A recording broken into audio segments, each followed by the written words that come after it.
This week, we're at Jack's Abbey in Framingham, Massachusetts, a company started by three brothers dedicated to lager-style brewing. I'm going to hand it off to Jack, and we're going to find out a little bit more about the brewery.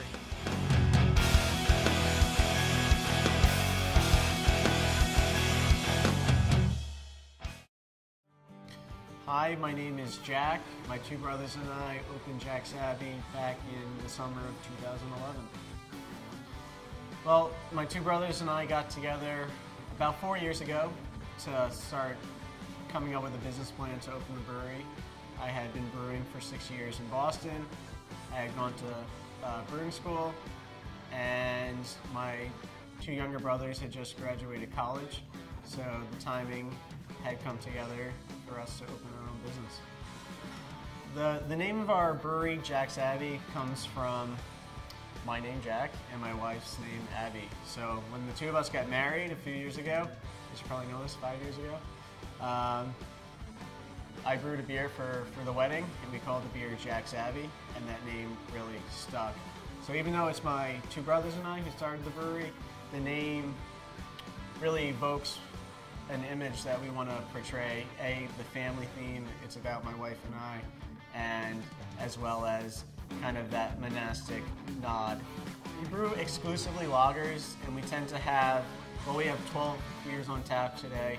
Harmonious Union is our flagship, and we have 4 or 5 year-round beers. We have our Jabby Brow, our session lager. We have Smoke and Dagger, our black lager. Harmonious Union, our India Pale Lager. We always have a seasonal on, as well as Mass Rising, our double India Pale Lager. And we also have a fairly steady beer called Hopstitution, a beer that we change the hops every time that we brew it. The lagering process really involves taking beer and aging it for a certain amount of time in order to get certain flavor characteristics that you're looking for. So we do ferment cold here. It is a cold fermentation process, a very traditional process. And then once the fermentation is over, it does go through an aging process as well, where we gradually bring the temperature down and allow the beer to mellow out and to really round out and become a much smoother, crisper product. And then at the end of that, it goes on and becomes packaged beer.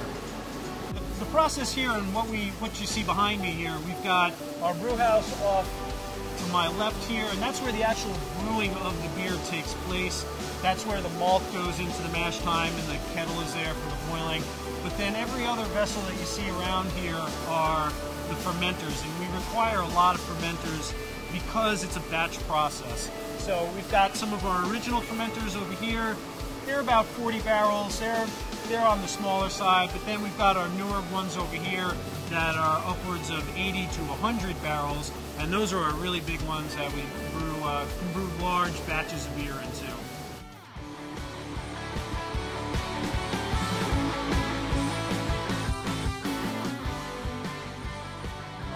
When we opened the brewery 3 years ago, we really saw a need for more lagers in the craft beer world. Not a lot of people focus on lagers, and there's good reason.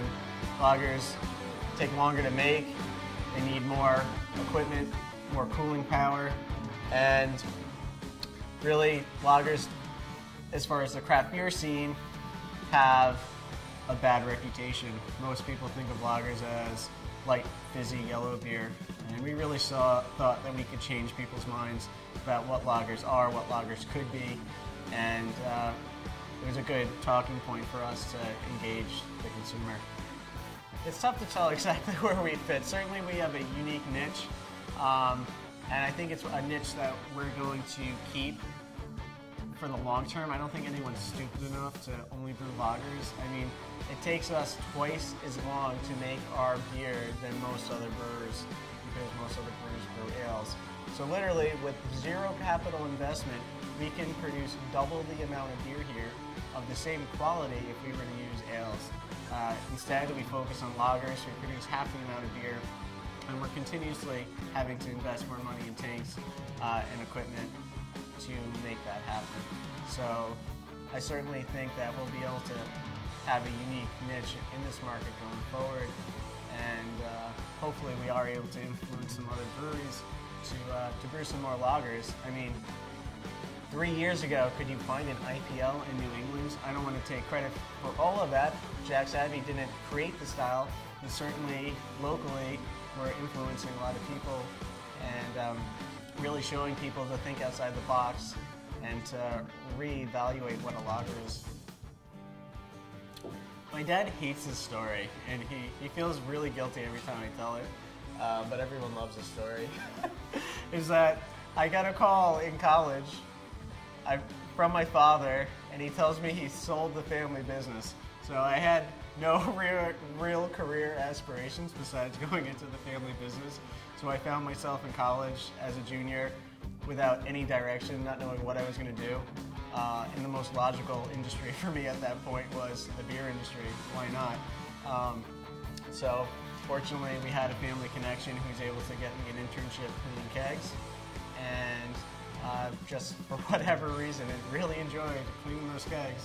And as soon as he was ready to open up his own place, he asked my brother and I if we wanted to join him, and it just seemed natural. So we wasn't the business we thought we were going to be in, but we're doing exactly what we thought we'd be doing. Yeah, as far as the family business, I'd way rather be doing this than selling bags of ice, so it worked out. And there's not a single thing that went according to plan. Still, there's not a single thing that goes according to plan. As soon as you think you figured something out, it's changed, and you got to start all over again. But you know, for a brewery that's growing as fast as we are, it's like we're starting the business all over every day. We went from 500 barrels our first year, 2,500 barrels the following year, 6,200 barrels last year, and we're going to do about 16,000 barrels this year. We'll have capacity by the end of the year to do 25,000 barrels. We've added 15 employees in the last year. So every day is a new adventure. You never know what's going to happen. Yeah, I mean, that's one of the things I'm most proud about. We've got a great team, and everyone works together to get what we have to get done.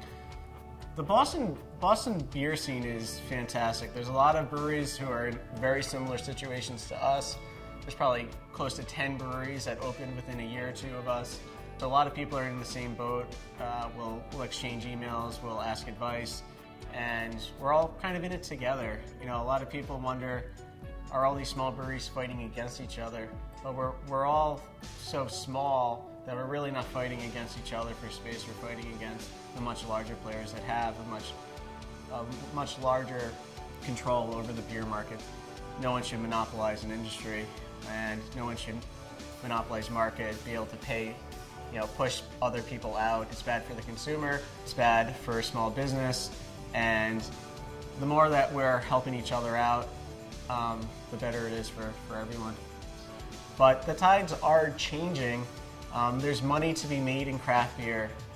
There's some people who think that craft beer will be 20% of the Massachusetts beer market in the next few years. I mean, 20%. You can't ignore 20% of sales, and if you are, you're probably not going to stay in business long. Every single beer we brew here contains a small percentage of local ingredients. We happen to be either the largest or one of the largest users of Massachusetts grain in the state, and you know, the more we grow, the more local grain we are buying. One of the really fun things we do here at the brewery is age beer in wooden barrels, and we'll age beer both in bourbon barrels as well as wine barrels. The majority of bourbon barrels are a little bit easier to source, so bourbon barrels are kind of interesting because to create bourbon, you can only use bourbon barrels one time. You can't reuse them. So after they make bourbon, they typically sell them. We've been able to source a lot of these barrels and age a number of beers, most notably our Framing Hammer, our Baltic Porter.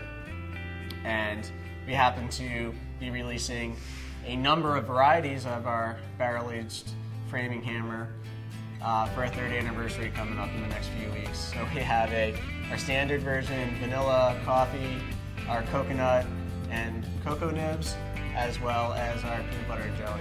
All kinds of fun side projects that we're using in the barrels. Working with family. You know, it's an obvious choice for me. I grew up in a family business. Not a lot of people have that experience. It could be a struggle at times working with brothers. Tempers tend to flare quicker than they would with ordinary coworkers. You know, business is stressful, and no matter what situation you're in, and you're going to scream and yell and get in fights. But we've been doing this for 30 years, so you know, at least 28, I guess. I think Eric's 28. But you know, so we've been fighting and wrestling and punching each other and making our faces for years now. The difference with brothers is that 5 minutes later, no one cares. We're able to put it behind us, move on. It's just another day. You know, there's no issue. When you're brothers, you say you're sorry, or you don't say you're sorry, and you move on, and you get to the next thing.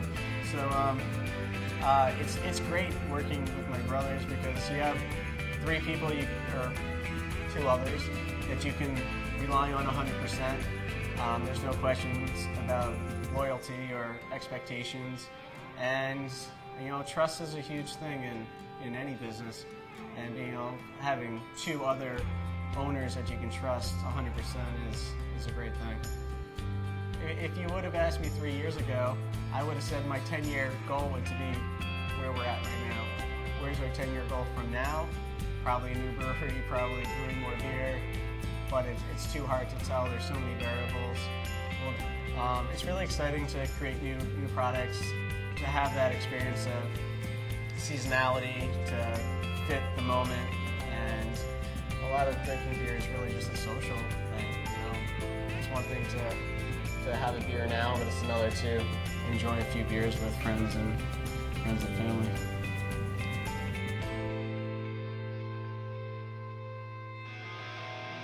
That's all we have for this week. Thanks everybody here at Jack's Abbey for letting us in. We've had a great time. They have a lot of awesome beers on tap here, so the guys and I are going to have a couple. Until next time, take care.